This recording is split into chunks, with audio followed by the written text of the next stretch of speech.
बिस्मिल्लाहिर्रहमानिर्रहीम, अस्सलाम वालेकुम नाज़रीन, आप देख रहे हैं दिला स्टार। मैं हूं यासिर रशीद और मेरे साथ स्टूडियो में मौजूद हैं सीनियर सहाफ़ी राना मोहम्मद अजीम साहब। नाज़रीन, आज पीडीएम की स्टीयरिंग कमेटी का इजलास हुआ। पीडीएम ने स्टीयरिंग कमेटी में मुख्तलिफ ऑप्शंस पर गौर किया, जिसके बाद ये फैसला किया गया कि लॉन्ग मार्च को हतमी शक्ल किस तरीके से देनी है।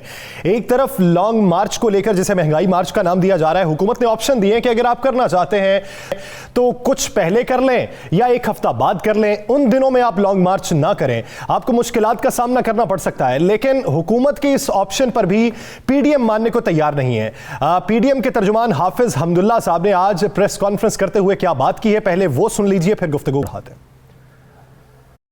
23 मार्च को हमने इस्लामाबाद पहुंचना है। जब हम यहाँ पहुंचेंगे फिर फैसला होगा कि हमने कितने दिन यहाँ रहना है। पूरी पीडीएम अब एक जुमात बन चुकी है, यह मुश्तरका तौर पर फैसले करेंगे। लोग आएंगे लाखों की तादाद में, पूरा इस्लामाबाद ली चौक बन जाएगा। असद उमर ने बात की कि अगर लॉन्ग मार्च या मार्च की सूरत में पीडीएम आएगी तो उसको कोट पड़ेगी। तो ये मैदान भी हाजिर है, घोड़ा भी हाजिर है, हम आएंगे। असद उमर हमें रोक के दिखाए, देखेंगे फिर तलवार का मुकाबला तलवार से होगा। देखेंगे फिर तलवार का मुकाबला तलवार से होगा। अगर हमें रोकने की कोशिश की गई, हम आएंगे और पूरे जोर से आएंगे। राना साहब की तरफ बढ़ते हैं। राना साहब, कल जब प्रेस कॉन्फ्रेंस करते हुए मौलाना फजलुर रहमान से सहाफ़ी ने सवाल किया था कि सुनने में यह है कि अंदर चपकलिश हुई तो वो नाराज हो गए। आज स्टीयरिंग कमेटी का इजलास हुआ, आज अंदर की कहानी क्या है? बिस्मिल्लाहिर्रहमानिर्रहीम, अस्सलातु वस्सलामु अलैका या सय्यदी या रसूलल्लाह, अस्सलातु वस्सलामु अलैका या सय्यदी या हबीबल्लाह। देखिए यासर, हम्दुल्ला साहब बड़े सीनियर आदमी हैं, मैं उनकी किसी बात को झुठला तो नहीं सकता, ये उनका मौक़िफ़ है। मेरे पास जो इतला ये है कि 23 मार्च को ये इस्लामाबाद के अंदर नहीं जा रहे। 23 मार्च को अंदर ऑप्शन ये आया कि जनाब हम इस्लामाबाद जाने की बजाय, अगर पहली तो ये डिस्कस हुई कि 23 मार्च इतनी लंबी तारीख, इंतज़ामात कौन करेगा। फिर दूसरी बात हुई यहाँ पर मेज़बान कौन होगा। तीसरी बात हुई कि अगर 23 मार्च तक हालात तब्दील हो गए और हालात किसी और तरफ चले गए, खुदा न खास्ता कोई आफत ज़दा को हालात हो गए, खुदा न खास्ता कोई और मामला हो गया, या फिर उसका गया महंगाई मार्च ही ख़त्म हो गया, महंगाई का रोला ही ख़त्म हो गया, तो क्या करेंगे। उन्होंने कहा 23 मार्च तक तो देखें। ये मैं आपको वो मुसद का बात करें। फिर एक ऑप्शन आया कि जनाब 23 मार्च को वाकई इस्लामाबाद में गैर मुल्की सफ़रा मौजूद होते हैं, बड़ा अच्छा खासा एक चीज़ होती है, तो ये किस तरह आप ये सारा कुछ हो सकता है। तो उन्होंने कहा जनाब बात यह है बड़ी सिंपल सी कि 23 मार्च तक चलने दें, फिर देखते हैं क्या होता है। तो वहीं पर मौजूद एक KPK से तल्लक रखने वाली सियासी जमात के रहनुमा ने कहा कि जनाब क्या ये कन्फर्म है कि 23 मार्च को मार्च होगा, महंगाई मार्च होगा। तो उस पर फिर हंसकर ये कहा गया कि ज़रा इंतज़ार करें। नहीं, मैं आपको बता देता हूँ जी, 4 अहम रहनुमा जो इस पीडीएम के अंदर हैं, वो तो इस बात पर एग्री होने के लिए तैयार हैं कि जहाँ हमें लियाकत बाग पिंडी दे दिया जाए, हम वहाँ पे जलसा करते हैं और उसके बाद हम जो है आगे आ जाएंगे, सही जहाँ तक आप आने की इजाज़त देंगे। लेकिन मेरे पास इतला ये है कि 23 मार्च से पहले पहले टूट गई तरक करके ये हो जाएगा। ये देख लीजिएगा यासर, 14 अगस्त को भी याद है इन्होंने जलसे का ऐलान किया था, नहीं हुआ था। अब 23 मार्च को इन्होंने ऐलान किया, नहीं होगा। हो सकता है 23 मार्च से पहले ये कोई और ऐलान कर दें। और मैं आपको ये भी बड़ा क्लियर कर दूँ, ये जो कह रहे हैं ना कि कोई अंदर इख्तलाफात नहीं हुए, कोई कुछ नहीं हुआ, मैंने चैलेंज से कहा था कल भी, आज भी कह रहा हूँ, 23 मार्च के बाद पीडीएम की क़यादत कोई और कर रहा होगा। अगर पीडीएम हुई, अगर पीडीएम रही, नहीं राना साहब, अगर रही, फर्ज कर ले रहती है, तो फिर ऑप्शन कौन हो सकता है? फिर ऑप्शन बात यह है कि मुस्लिम लीग नून अपनी ताई खेलने जा रही है। मुस्लिम लीग नून अपने ताई खेलने जा रही है। मौलाना साहब हर सूरत में असम्बलियों का हाथ मचाते हैं। आज आप गौर करें ना कि उनके तर्जमान ने क्या कहा कि एक दिन भी ये हुकूमत गवारा नहीं, एक लम्हा भी इस हुकूमत के इस मुल्क की माशियत के लिए तबाही की तरफ जा रहा है। तो फिर आप इंतज़ार किस चीज़ का कर रहे हैं? इतना लंबा इंतज़ार क्यों? फिर 23 मार्च ही तारीख क्यों? एक सवाल है। फिर 23 मार्च की आपको पता है कौम तबाह हो रही है, आपके बकौल के मुल्क जो है बिल्कुल तबाही के दहाने पे चला गया है, आपके बकौल के जनाब महंगाई से आम आदमी मर रहा है। तो फिर आप इतना लंबा इंतज़ार क्यों कर रहे हैं? इंतज़ार की वजह क्या है? बड़ा सिंपल और साफ सा क्लियर सी चीज़ है मेरे भाई के 23 मार्च को एहतजाज नहीं हो रहा। चलो राना साहब, अगर 1% एहतजाज होता है, चले मैं आपको बताऊँ, अगर 1% एहतजाज होता है तो उसमें से मुस्लिम लीग नून की सिर्फ हाजिरी होगी और कुछ नहीं होगा। चले आप हैं। बल्दियाती इंतखाबात को लेकर क्या तहफ़्फ़ुज़ात हैं? क्या ये इस्तीफ़े ना देने की वजह बल्दियाती इंतखाबात? नहीं जी, बल्दियाती इंतखाबात को आप ये कहें कि क्या इख्तलाफात या फला, बल्दियाती इंतखाबात पे ये सारे मुतफिक हुए कि हमें बल्दियाती इंतखाब लड़ना चाहिए, लेकिन मुस्लिम लीग नून के गले की हड्डी बन जाएंगे मौलाना साहब। पता आपको क्यों? ये मानेंगे नहीं इनके लोग। मेरे पास ये इतला और ये मुझे कन्फर्म किया मुस्लिम लीग नून के एक अहम रहनुमा ने। उन्होंने कहा, मौलाना साहब ने कहा जी ठीक है, अगर बल्दियाती इलेक्शन लड़ने हैं तो ये जो PDM है फिर इसका एक इत्तेहाद होगा और PDM जो है वो अपना हिस्सा लेगी। ये नहीं होगा फिर के जिस तरह कौमी असम्बली, सूबाई असम्बली और बाकी जगहों पे आप लोग हमें पीछे कर रहे हैं, आप ही बैठे हुए हैं, हमें पूछ कोई नहीं रहा। तो फिर यहाँ पर चाहे ज़िली निज़ामत हो या चेयरमैनशिप हो या मेयर जो भी बनना हो, उन्होंने कहा जी उसमें फिर PDM, ये लफ्ज़ इस्तेमाल किया, PDM अपना हिस्सा लेगी। अब मुझे बताएं, मुस्लिम लीग नून पंजाब से कहाँ PDM को हिस्सा देगी? मुस्लिम लीग नून और कहाँ से हिस्सा देगी? वो कह रहे हैं कि अच्छा, ये भी उन्होंने कहा है कि ये मत सोचिएगा कि आप हमें कह दें जी आप बलोचिस्तान में हिस्सा ले लें, आप हमें कह दें आप KPK में हिस्सा ले लें, आप हमें कह दें सिंध में हिस्सा ले लें। नहीं, मजबूरी लफ्ज़ अदा किया गया कि पूरे पाकिस्तान में, खासकर पंजाब में जहाँ पे आप हैं। अब नून लीग जो है वो इस चीज़ से बचने के लिए मैं आपको बता रहा हूँ 23 मार्च से पहले कोई ऐसा हाथ कर देगी कि फिर वही होगा टूट गई तरक करके। ये मैं आपको बिल्कुल, यानी आप ये कहना चाहते हैं कि PDM से पाकिस्तान मुस्लिम लीग नून राह फरार इख्तियार करना चाहती है, कुछ भी जवाब? उसमें मैं बता दूं, एक और चीज़ आपको बता दूं क्लियर, मुस्लिम लीग नून का इशू महंगाई तो है ही नहीं। उनका इशू है कि मियां नवाज शरीफ की वापसी, उनका इशू है मरियम जो है उनके लिए केसेस ख़त्म हो, हसन हुसैन के केसेस ख़त्म हो, इसाक डार के केसेस ख़त्म हो, शहबाज शरीफ के केसेस ख़त्म हो। भाई महंगाई मार्च का मतलब क्या है? महंगाई, इनका तो जिक्र ही कहीं नहीं होगा, फिर किसका जिक्र होगा मुझे बताएं। तो मुस्लिम लीग क्यों इनके साथ जाएगी फिर महंगाई मार्च? इसलिए ये भी एक फड्डा चल रहा है, मैं आपको बता रहा हूँ। उस वक्त तक ये फड्डा अच्छा खासा चल रहा है जब इन्होंने कहना जनाब महंगाई मार्च नहीं, साथ ये भी रखें, साहब ये भी रखें, साथ ये भी रखें, तो उस पर मौलाना साहब ने मानना नहीं। तो जब मौलाना साहब ने नहीं मानना तो 2-3 तलख बयान आएंगे जिसके बाद कहा जाएगा जनाब इस PDM में जनाब ये हो गया, लिहाजा 23 मार्च को हम नहीं कर रहे। ये होगा। हो सकता है ये भी कह दिया जाए कि कोई वफद मिल के चला गया है, अपनी इज्जत बचाने के लिए कह दिया जाए कि हमें यकीन दहानी करा दी गई है। फिर उस यकीन दहानी क्या होती है? चले, ये PDM की इसी मजमूई सूरत हाल पर बात करने के लिए हमें जो है जमीयत उलमा इस्लाम पाकिस्तान के सीनियर रहनुमा हाफिज़ हुसैन अहमद साहब ने। हाफिज़ साहब बहुत शुक्रिया आपके वक्त का। हाफिज़ साहब, PDM की अंदरूनी कहानी आपने राना साहब की ज़बानी सुन ली है, कुछ हुकूमती इशारे भी आपको सुनवाते हैं कि हुकूमत ने PDM का जो फैसला था 23 मार्च के हवाले से, उस पर क्या कहा है? शेख रशीद साहब की गुफ्तगू ज़रा मुलाहिज़ा कर लेते हैं, फिर आपकी तरफ आता हूँ मैं। 4 महीने तक इंशाअल्लाह ताला इमरान खान इस महंगाई को भी कंट्रोल करने की पोजीशन में होंगे। इस्लामाबाद के बाज़ रास्ते बंद कर दिए जाते हैं और फिर अपोजिशन ये एतराज ना करे कि हमारे रास्तों को बंद किया गया, इसको 15 दिन पहले ले आए या 7 दिन बाद ले जाएं। कोई निगरान हुकूमत नहीं आ रही जी। निगरान हुकूमत कैसे आएगी? इमरान खान इंशाअल्लाह ताला अपने 5 साल पूरे करेगा। हाफिज़ साहब, आपने शेख रशीद साहब की गुफ्तगू सुन ली है। हाफिज़ हम्दुल्ला साहब कहते हैं कि अगर रास्ता रोकने की कोशिश की, अगर आपने कोई शरंगेज़ी फैलाने की कोशिश की, फिर तलवार का मुकाबला तलवार से होगा। क्या आपको ये लगता है कि 23 मार्च को जिस महंगाई मार्च का ऐलान किया जा रहा है उसकी कोई हकीकत भी है? बिस्मिल्लाहिर्रहमानिर्रहीम। यासिर भाई, अभी राना साहब ने तो इजलास के बाद की कहानी सुनाई।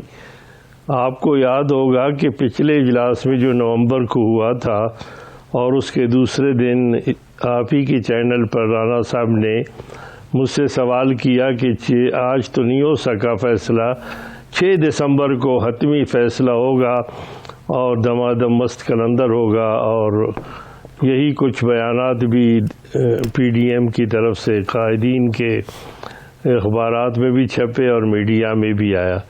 तो उस पर मैंने अर्ज़ किया था कि न दमादम होगा न मस्त कलंदर होगा, बल्कि जो अंदर होगा वो कुछ नहीं होगा।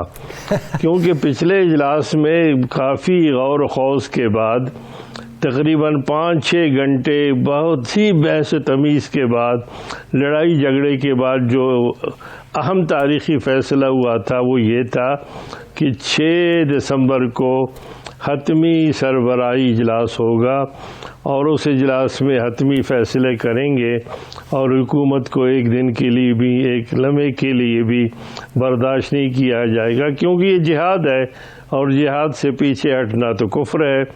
ये बात की गई। मैंने कहा कि अगले इजलास यानी 6 दिसंबर के इजलास में भी कुछ नहीं होगा और अब मुझे मार देख साले की बात होगी और फिर यही धमकियाँ होगी। अगर यहाँ पर सरबराही इजलास था तो आप अंदाज़ा लगाएं कि शहबाज शरीफ साहब जो कायद हिज़्ब इख्तिलाफ है और मुस्लिम लीग के जो हैं वो सदर हैं नून के, और फिर ये है कि उनके इमाम पर मौलाना और फजल रहमान साहब और इन्होंने मिलकर नवाज शरीफ ने पीपल्स पार्टी और एएनपी से जान छुड़ा ली है, तो वो क्यों इजलास में नहीं आते? पिछले इजलास वीडियो लिंक के जरिए तो शरीक थे, जो आए थे वीडियो लिंक के जरिए ठीक थे। वो कह रहे हैं वीडियो होता है ना उनके पास। अब ऐसा होगा कि 23 मार्च को वीडियो लिंक के ज़रिए जो है ना वो मार्च होगा। अब वीडियो लिंक के ज़रिए सब कुछ होना है। और फिर अजीब बात है, आपने ये बात की कि मार्च का है, इन्होंने एक रास्ता फिर भी छोड़ा है। मैंने तमाम अखबारात और तमाम चैनल तकरीबन देखे, मार्च तो रखा है उसमें लेकिन साल का जिक्र नहीं है। हो सकता है ये 23 में उनका ख्याल आ जाए, तो इसलिए मैं समझता हूँ कि कोई ना कोई रास्ता जो है वो बिल्कुल छोड़ देते हैं। और फिर इस वक्त जो सूरत हाल है उसमें बिल्कुल वाज़े तौर पर ये बात वाज़े है कि बल्दियाती इलेक्शन में वो भरपूर अंदाज में हिस्सा लेंगे। और फिर इस वक्त जो मामलात चल रहे हैं उनके अंदरूनी खाना, वो बाकायदा तौर पर इस वक्त काफ़ी आगे बढ़ चुके हैं। मैं अब जरा इससे आगे आते हैं आपको क्या नज़र आता है? आप बड़े करीब रहे हैं, आपके साथी आज भी आपको एक लम्हा बलम्हा इतला देते हैं, सुबह भी आपसे बात हुई। मौलाना साहब अपनी खुशी से ऐलान कर रहे हैं, ये ऐलान किसी की मर्जी से हो रहा है कि मुस्लिम लीग नॉन इनसे गेम खेल रही है? मुख्तसर बता दीजिए जरा। देखिए, गुजारिश ये है कि जिस तरह वीडियो लिंक पे खुद नवाज शरीफ साहब तशरीफ़ लाते हैं, आप बिल्कुल यही समझे कि जो नवाज शरीफ साहब की सोच है वो मौलाना साहब के स्पीकर से जो है वो लोगों तक पहुंचाई जा रही है। बिल्कुल 100% यही बात है। और इस वक्त जो मौलाना साहब जो कुछ कर रहे हैं वो अच्छी तरह जानते हैं, बड़े ज़ीरक हैं, बड़े माशाल्लाह होशियार हैं, और वो बिल्कुल उसी अंदाज में जानते हैं कि उनके साथ हाथ हो रहा है।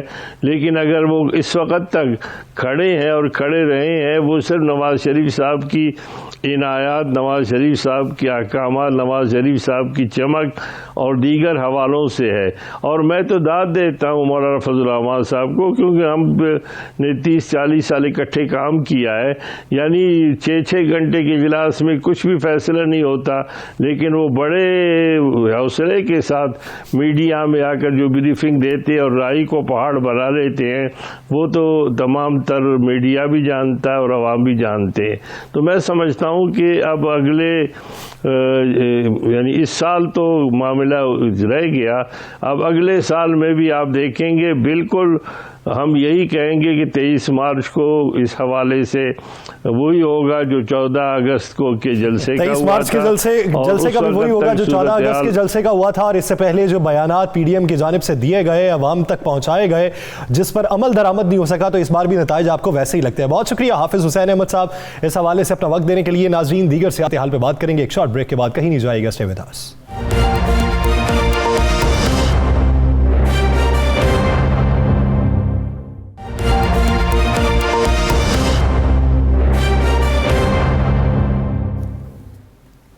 Welcome back. नाज़रीन, सियासी सूरत हाल में जहां हमने पीडीएम यानी सियासी इत्तेहाद पे बात कर ली है, वहीं पर उस अपोजिशन जमात की भी बात करेंगे जो सियासी इत्तेहाद में कभी शामिल थी लेकिन अब अलहदगी का रास्ता इख्तियार करके अपने तई अपनी समत का तयन कर चुकी है, यानी पाकिस्तान पीपल्स पार्टी।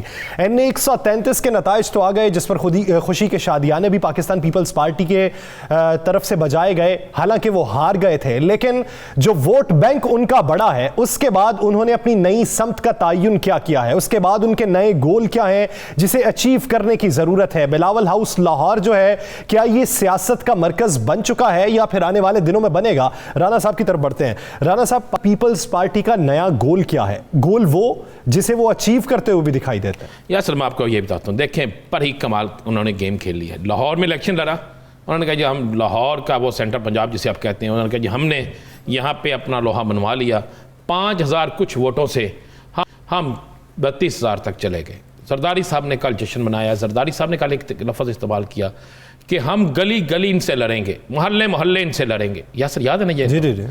अब इनका अगला टारगेट क्या है यासर? अब इनकी इस वक्त पूरी बिलावल हाउस की टीम जो है वो खानेवाल में मौजूद है। किसी का इस तरफ ध्यान नहीं जा रहा। हम आज आपको ये चीज़ ब्रेक करते हैं। अब वो है जनूबी पंजाब जिस पे बड़ा डिपेंड करते हैं। इन्होंने ये तो बता दिया कि इस तरफ हमारा वोट बैंक ऊपर आ गया। अब ये बताएंगे कि जनूबी पंजाब में भी हमारा वोट बैंक ऊपर आ गया। जनूबी पंजाब का एक हल्का है 206, हल्का 206 है पीपी, जहां से निशात डाहा मरहूम फौत हुए, वहां पे इलेक्शन हो रहे हैं। अच्छा, सारी दुनिया समझ रही है कि वो इलेक्शन मुस्लिम लीग नून और तरीके इंसाफ में हो रहा है। उस इलेक्शन में जो है नौशीन साहबा जो है निशात डाहा साहब की जो बेवा हैं वो लड़ रही हैं। उसके बाद ये लड़ रही हैं तरीके इंसाफ से। मुस्लिम लीग नून से वहाँ पे राना सलीम इलेक्शन लड़ रहे हैं। TLP से वहाँ पे जो है वो हाजी शकील साहब इलेक्शन लड़ रहे हैं। और पीपल्स पार्टी से सैयद वासक साहब जो है ये इलेक्शन लड़ रहे हैं।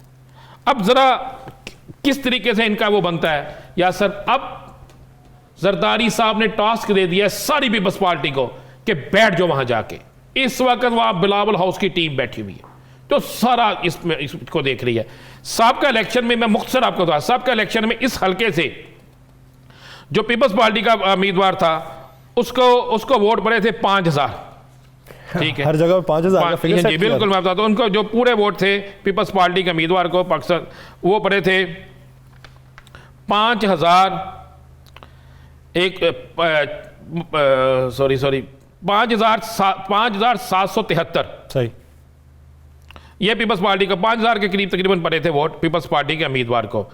अब वहां पर जो इस वक्त सूरत हाल है, नहीं सॉरी 6000 पड़े थे जी, 6000 सही, 6020 वोट पड़े थे, 620 ये वोट पड़े थे। अब इनका वही उम्मीदवार है। अब वहां पर इनका टारगेट है 10 से 12,000 वोट लेने का, जीतना नहीं।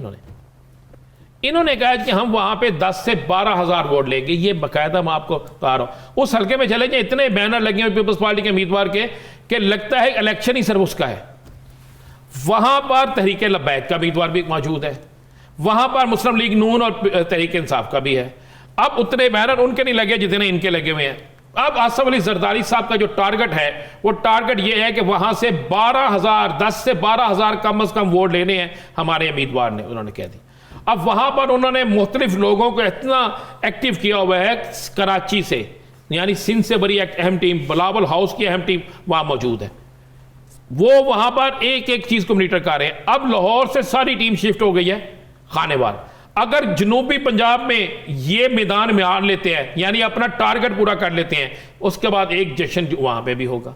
और वो जश्न जो है वो यही होगा कि जनाब हमने देखे जनूबी पंजाब में भी अपना वोट डबल कर लिया। यहां पे तो 300 गुना ज्यादा हो गया, वहां से कहते हैं हमारा 200 गुना ज्यादा हो गया, तो हम अपना गोल अचीव कर लिया। इस हल्के में मुकाबला सिर्फ दो पार्टियों में है, तहरीक इंसाफ और मुस्लिम लीग नून में। ये नहीं, अगर देखा जाए तो सीट पाकिस्तान मुस्लिम लीग नून की थी। नहीं अगर देखा जाए, हाँ जी बिल्कुल। निशात खान डाहा साहब पाकिस्तान मुस्लिम लीग नून से थे, लेकिन बाद में उनका झुकाव PTI की तरफ हुआ ज्यादा।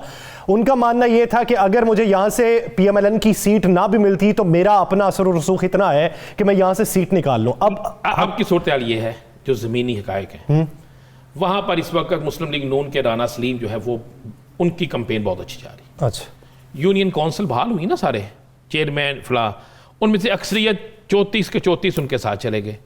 उनका अपना हल्का वहाँ पे अखबार बहुत बड़ा है। उन्होंने किया, निशात डाहा की बेवा जो है उनके भी अच्छी पोजीशन है, लेकिन वहाँ पे विनिंग पोजीशन में ज़मीनी हकायक के मुताबिक आज के दिन तक कल क्या होती है वो राना सलीम है। सही। और दूसरे नंबर पे जो है वो वहाँ पे निशात डाहा की बीवी है। तीसरे नंबर पे पीपल्स पार्टी आना चाहती है, वो चाहती है तहरीक लब्बैक बनाए। पीपल्स पार्टी कहती है कि हम तीसरे नंबर पे आ गए, और तीसरे नंबर पे भी 12,000 वोट। ये जेहन में रखिएगा, मैं इसलिए ये वोट थोड़े कह रहा हूँ। वहाँ पे इलेक्शन जुमेरात को है, इतवार नहीं है, जुमा भी नहीं है, जुमे को छुट्टी वर्किंग डे होती के है। अंदर वर्किंग डे के अंदर टर्नआउट तो यहाँ पे इतवार को भी नहीं निकलता, तो working लेकिन day के अंदर ये क्या निकलेगा? अचीव करेगा गोल जी, पीपल्स पार्टी ने इस गोल को भी अचीव कर लेना। जितना वहां से इस वक्त तक नून लीग के उम्मीदवार राना सलीम ने है, सेकंड शाहदा की भी आ रही है, आगे अगले दिन में आने वाले दिनों में यानी क्या अगर होता है, लेकिन पाकिस्तान पीपल्स पार्टी वहां पे अचीव करेगी 12,000 13,000। पाकिस्तान पीपल्स पार्टी 2018 के आम इंतखाबात के नताइज के बरक्स अगर इस ज़िमनी इंतखाब में अगर वोट बढ़ा लेती है, वोट बैंक बढ़ता है, टर्नआउट ज्यादा आता है, तो वो अपना बयानिया जो है उसको तकवीयत दे सकती है। नाज़रीन, आगे बढ़ेंगे और बात करेंगे साबिक चीफ जज गिलगित बल्तिस्तान राना शमीम साहब के बयान हल्फी के हवाले से। जो आज समात हुई उसमें उन्हें मोहलत दी गई है 1 हफ्ते की कि आप अगली समात तक अपना बयान हल्फी जो असल है वो लेके आए। इतलात ये भी हैं कि उनके साहबजादे बैरून मुल्क रवाना हो चुके हैं और जो बयान हल्फी है वो उनके पोते के पास है। अब देखिए कि वो कब आता है। राना साहब, एक तरफ तो मुशीर एहतसाब डॉक्टर शहजाद अकबर साहब ये राय रखते हैं कि बैरिस्टर शहजाद अकबर वो ये राय रखते हैं कि उनके पोते के पास है बयान हल्फी। एहतजाज साहब तो राय मुख्तलिफ रखते हैं। देखें, एहतजाज साहब की अपनी राय है और एहतजाज साहब की राय को मैं बड़ा अहम समझता हूँ। एहतजाज साहब की जो राय होती है ना वो बड़ी अहम होती है और एहतजाज ऐसा वैसे नहीं बोलते, जो उनके पास हकीकत होती है वो बोलते हैं। या सर, आज ज़रा एक चीज़ ज़हन में रखिएगा, आज साबिक चीफ जस्टिस राना शमीम के हक़ में आपको मुस्लिम लीग नून की तरफ से कोई बयान आया नज़र 2 दिन से? नहीं। आज कोई बयान नज़र आया? नहीं। आज को मुस्लिम लीग नून के चहेते, चाहने वाले, प्यारे, मोहब्बत करने वाले वहाँ पे नज़र आए? आज उन्होंने इस पर कोई ऐसा एक्शन दिया? आज कोई ट्वीट हुआ? तो सवाल ही ये क्यों नहीं? इसलिए नहीं हुआ कि भाई गेम उल्टी हो गई। जब गेम उल्ट पड़ गई, अब उनके गले पड़ रही है ये गेम। अब वो चाहते हैं कि किसी तरीके से हम इस गेम से बाहर निकल जाएं ताकि और पत्ता खेले, कोई और नई चीज़ लेकर आए। मैंने कहा था उनके पास 4 चीज़ें और हैं, वो लाएंगे। ज़रा थोड़ा सा वो वक्त का इंतज़ार कर रहे हैं कि थोड़ा सा वक्त गुजर जाए, किसी तरफ से उनका ख्याल है शायद किसी तरफ से उनके ऊपर कोई हाथ रख दे, जो नहीं हो रहा, जो आज के दिन तक नहीं हो रहा और आगे भी मुझे नहीं नज़र आ रहा को। तो अब उन्होंने अपने इर्द गिर्द के लोगों को कहा राना शमीम से पीछे हट जाए। ये स्ट्रैक्ट हम पे आ रहा है, जो आज एहतजाज एहसन साहब ने बात की है ना, ये बात आनी शुरू हो गई है कि ये हो सकता है, क्योंकि उन्होंने कहा कि मैंने तो पब्लिश किया ही नहीं, मैंने तो कहा ही नहीं पब्लिश करे। आज यही कहा है ना उन्होंने, तो फिर किसने किया? एक चोरी का मुकदमा तो होना है ना, एक दरखास्त तो जानी है। अगर उनके पोते ने दिया बाहर तो फिर उनके पोते से पूछा जाएगा भाई क्यों दिया, किसकी इजाज़त से दिया? बरतानिया के कवानीन है। अगर उसके पोते ने नहीं दिया तो घर के किसी जगह से निकाल लिया है। अगर नोटरी जो है उसने पब्लिक वाला जो है उसने अगर दिया है, उसने किस हैसियत से दिया? और अगर वाकई जो बात इन्होंने कह दी है एहतजाज ऐसे ने वो सच है, तो फिर भी तो फंदा तो बनेगा ना। तो लिहाजा मुस्लिम लीग नून अब इससे बाहर निकलना चाहती है, इसलिए नून लीग वालों ने इस पर अपनी ज़बान बंदी कर ली है, खामोशी इख्तियार कर ली। अब कोई नहीं कह रहा जनाब वहाँ पे ये फैसला हो रहा है, ये कर ले, कोई कह रहा नहीं। तो 4, 5, 6 21 प्रेस कॉन्फ्रेंसें थी, 21 प्रेस कॉन्फ्रेंसें। इस तरह लगता था कि पाकिस्तान का मसला महंगाई है ही नहीं, पाकिस्तान का मसला माशियत है ही नहीं, पाकिस्तान का मसला कोई और कुछ है ही नहीं, सिर्फ मसला जस्टिस राना शमीम का और एक वो एफिडेविट है जिसके हवाले से अब और बातें आना शुरू हो गई। तो या सर, ये आने वाले दिन जो है ना, आप इसमें ये कहे कि नून लीग इससे पीछे हट जाएगी और बेचारा वो शख्स जो हमेशा ही होता है कि जिसको आगे किया, जिसको कुछ कहा गया, अब उनकी कुर्बानी दे दी जाएगी। अब मुझे एक बात है, मुझे तो आज बड़ी हंसी आई जब उन्होंने कहा कि मैंने अपनी बेवा से, अल्लाह ने जन्नत में अला मकाम था, मैंने वादा किया था इसे बेनकाब करूँगा। भाई उनकी वफात के बाद वादा किया था बेनकाब करूँगा, उसी वक्त करके ज़मीर तो जागता है। ये कैसा ज़मीर है कि जो जागा भी उस वक्त जिस वक्त बड़े हालात चेंज हो चुके थे। तो बहुत सी चीज़ें निकलेंगी। और मैं ये भी जो आज हुआ ना, जिसे मुस्तरद कर दिया अदालत आलिया ने कि जी मेरे पोते को धमकियाँ दी जा रही हैं। आज पोता आ गया है, अब पोते के बाद कोई और भी आ जाएगा, चले मैं आपको नई बात दे देता हूँ। अब कहा जाएगा उसको भी धमकियाँ मिली हैं। और मैं अभी ये भी बता दूँ, ये भी शायद हो सकता है 2 दिन तक कहा जाए कि मेरी गाड़ी का भी पीछा किया गया और वो पीछा कर जी कुछ अदारों पर इल्ज़ाम लगाने की कोशिश करेंगे ना। तो ये सारा एक प्लान है, मुस्लिम लीग नून इससे भाग गई है। देखते हैं कि इसके मजीद पर्दे कौन से खुलते हैं, कौन सी परतें उतरती हैं, केस कौन सा रंग इख्तियार करता है और पाकिस्तान मुस्लिम लीग नून मुस्तकबिल करीब में इस पे स्टैंड क्या अपनाती है। नाज़रीन, दीगर इश्यूज़ पे बात करेंगे, ब्रेक के बाद कहीं नहीं जाएगा। Stay with us.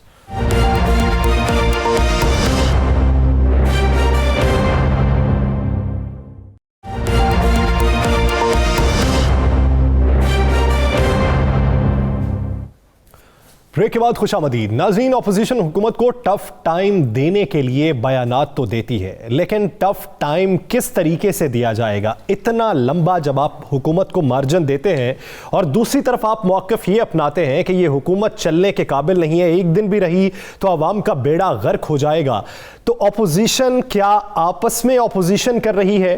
क्या हुकूमत को टफ टाइम देने की बजाय आपसी अपोजिशन में वक्त गुजर जाएगा? इसी बारे में बात करने के लिए पाकिस्तान मुस्लिम लीग नून के सीनियर रहनुमा कैसर अहमद शेख साहब ने हमें ज्वाइन किया है। शेख साहब, बहुत शुक्रिया आपके वक्त का।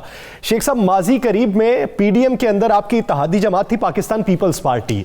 मजमूई तौर पर आपका मौक़िफ़ ये था कि इस हुकूमत से जान छुड़ानी है, ये मुल्क की बका के लिए ख़तरा है, लेकिन 3 दिन पहले ही आसिफ अली जरदारी साहब ने एक मौक़िफ़ अपनाया ये कि जिनका मरना पाकिस्तान के अंदर ना हो उनको फिर क्या मसला है।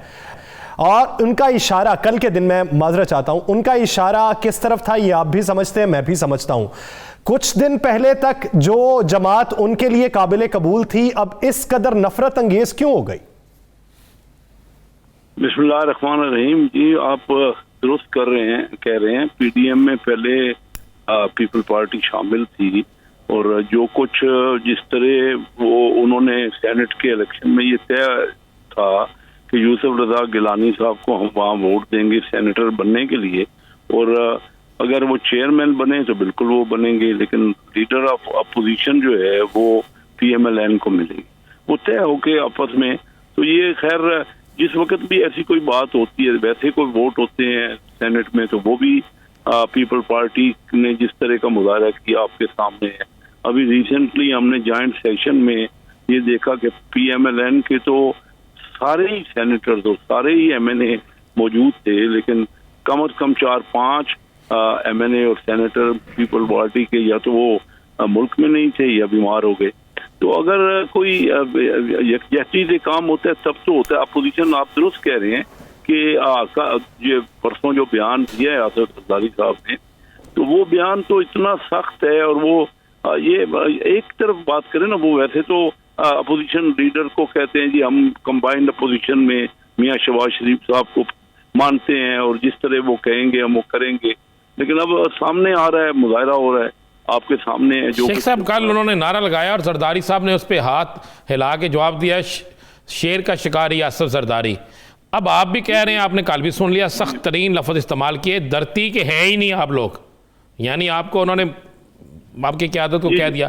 तो इसके बाद भी क्या आप जो शख्स आपके साथ 3 दफ़ा धोखा करे, जो आपको अब गाली से बड़ा मुजरम करे, जो आपका शिकार करे, तो अब भी कौमी असम्बली के अंदर आप मुश्तरका तौर पे किस मजबूरी के तहत या किस ज़मीर के तहत आप उनका साथ देंगे?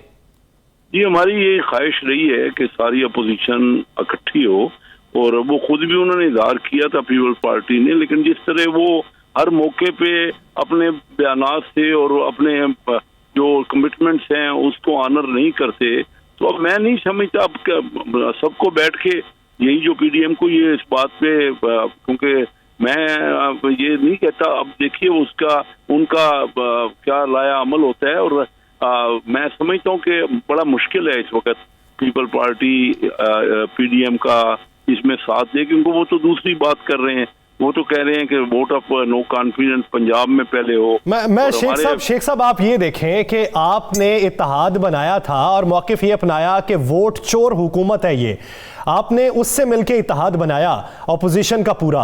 आप ये देखिए, अली परवेज मलिक साहब बात कर गए कि सिंध का पैसा चोरी करने वाले यहां आके हमारे मद्दे मुकाबले इलेक्शन लड़ रहे हैं, तो इसका मतलब ये हुआ कि वोट चोरों के मद्दे मुकाबले इत्तेहाद आप बना लें, बेशक वो पैसा चोरी करने वालों के साथ बना लें। ये बात तो बड़ी क्लियर हो गई ना कि पीपल पार्टी एक अपनी पार्टी, उसका अपना जो भी पॉइंट ऑफ व्यू है, पीटीआई का अपना है, ये 3 पार्टियां रहेंगी, और मैं समझता हूँ इस वक्त इत्तेहाद बड़ा मुश्किल हो गया है।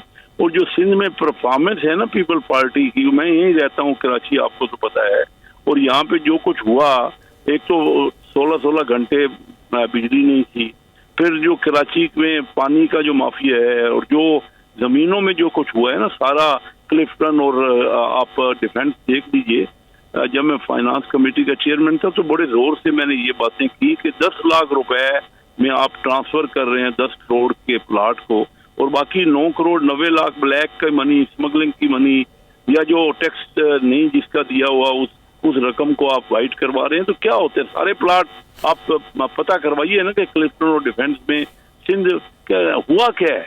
तो अगर आप वो बात आप दुरुस्त कह रहे हैं कि हर पार्टी का अपना पॉइंट ऑफ व्यू है और हर पार्टी को अपने अच्छा, जब आपको पता है शेख साहब आप कराची में रहते हैं, एहसन इकबाल साहब भी कराची गए हैं, शहबाज शरीफ साहब वहाँ से इलेक्शन लड़े हैं, आपको पता है पीपल्स पार्टी ये करप्शन करती है, आपको पता है ये सारी बुराई करती है, तो उसके बाद वो कौन सी ऐसी चीज़ थी कि आपकी मजबूरी थी कि आप उनके साथ इत्तेहाद में भी गए, आप भट्टो साहब के मज़ार पे भी गए, मोहतरमा के मज़ार पे भी गए, और फिर आप अपने कौमी असम्बली में भी उनका साथ नहीं छोड़ रहे?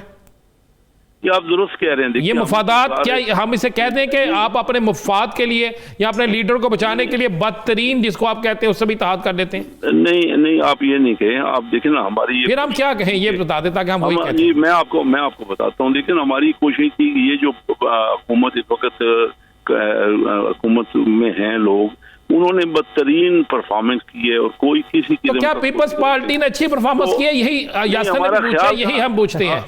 ये हमारा ख्याल था कि मिलजुल के शायद जल्दी से जल्दी इनको हम इनके खिलाफ मुआहद बना के इनको निकाल सके, लेकिन ये कामयाब नहीं हुआ। देखें ना, वो पीपल पार्टी ने तो ऑल आउट अपनी, जब भी कोई मौका आया वो अपने हट गई अपने कमिटमेंट से।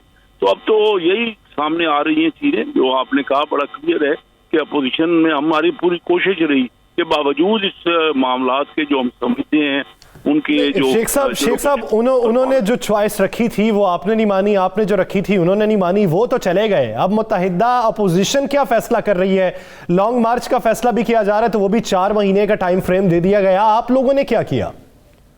जी दुरुस्त कह रहे हैं। देखिए, मैं आपको दोबारा कहूँ कि ये काम हमेशा मुत्तहिदा अपोजिशन से ही होते हैं। अब क्योंकि पीपल पार्टी ने अपना पॉइंट ऑफ व्यू क्लियर कर दिया है, तो उस अंदाज से हमें जो प्लानिंग करनी है, 23 मार्च बहुत टाइम है और लोग मुसलसल परेशान है। बात इस वक्त ये नहीं है। अच्छा, ये बता दें आज आपके एहसन इकबाल साहब से मुलाकात हुई है। मार्च आपने कहा कि 4 महीने हैं, तैयारी करनी है, ओके हो गया।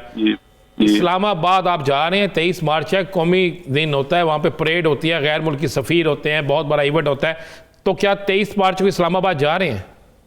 जी 23 मार्च को इस्लामाबाद तो जरूर जाएंगे, लेकिन मैं आपको थोड़ी एक बात ये बताना चाहता हूँ। जब हम अपने हलकों में जा रहे हैं, वो अब देखिए ना, वो सबसे इस वक्त जो है लोग तो मायूस हो रहे हैं। बात ये हो रही कि ना वोट देने ही नहीं लोग जाते। आपने देखा कराची का इलेक्शन 15,000 वोट से MNA बन गया।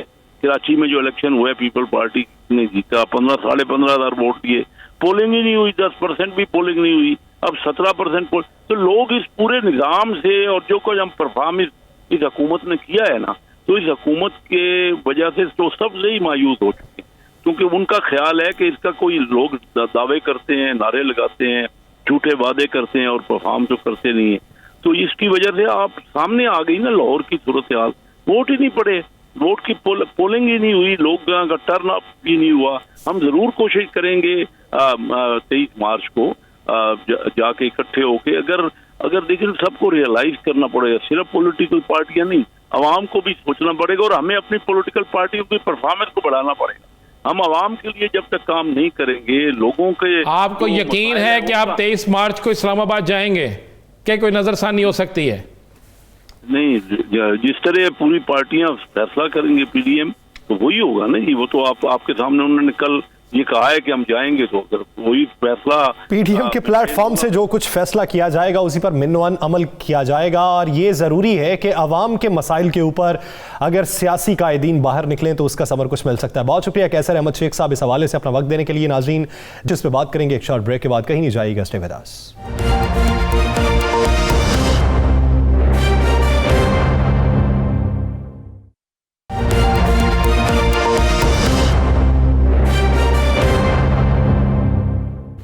ब्रेक के बाद खुशामदीद। नाज़रीन, हुकूमत पाकिस्तान में वज़ीर-ए-आज़म पाकिस्तान और बहुत से वफाकी वज़रा ने यह मौक़िफ़ अपनाया था कि पिछले 2-3 सालों में पाकिस्तान में जो कंस्ट्रक्शन इंडस्ट्री है उसने बूम पकड़ा है और उसी इंडस्ट्री की वजह से पाकिस्तान मुआशी बेहतरी समत की जानिब गामज़न है। तो इसमें हक़ाइक़ क्या हैं?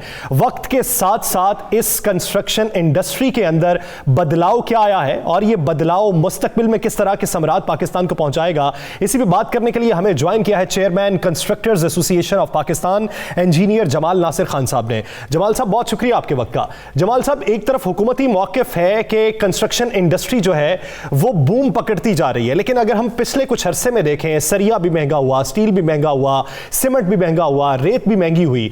क्या समझते हैं इतनी महंगाई के बावजूद भी बूम किस वजह से है? Thank you very much. जो परसेप्शन है कंस्ट्रक्शन और कंस्ट्रक्शन इंडस्ट्री का, ये थोड़ा सा हमारे ख्याल में मिस अंडरस्टूड कर रहे हैं। जो प्राइम मिनिस्टर ने पैकेज दिया और जो प्राइम मिनिस्टर ने मेहनत की और उसकी टीम ने जो मेहनत की थी, बेसिकली वो जो पैकेज या जो भी कुछ मराहत थी वो उन्होंने दिए थे आबाद को, यानी डेवलपर्स को। ठीक। कंस्ट्रक्शन इंडस्ट्री का तो अभी तक कभी भी गवर्नमेंट ने ना हमें बुलाया है, ना कोई ऐसा पैकेज कंस्ट्रक्शन इंडस्ट्री के लिए आया है। 2021 में जो स्पेशली फिर लास्ट पिछले 6 महीने में जो ये महंगाई आई है, उससे तो कंस्ट्रक्शन के हमारे प्रोजेक्ट्स रुक गए हैं।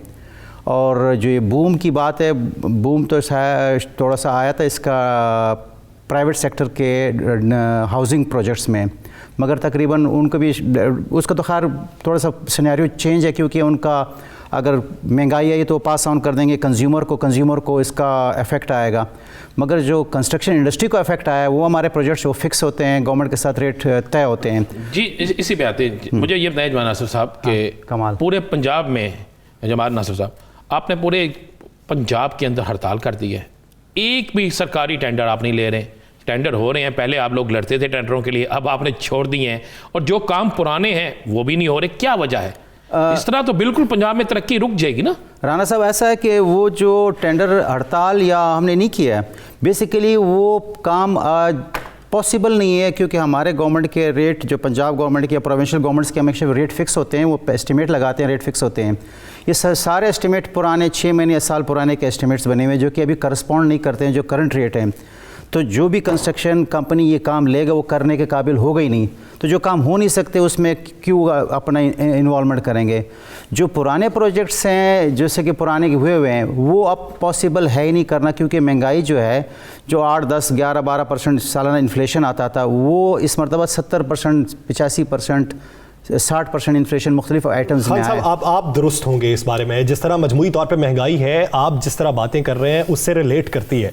लेकिन हुकूमत पाकिस्तान ये मौक़िफ़ अपनाती है कि नई जो मोटरवेज़ बन रही हैं, एक जेनेरिक सवाल है, नई मोटरवेज़ जो बन रही हैं ये माजी के निस्बत सस्ती बनी है, तो फिर वो कैसे बनी?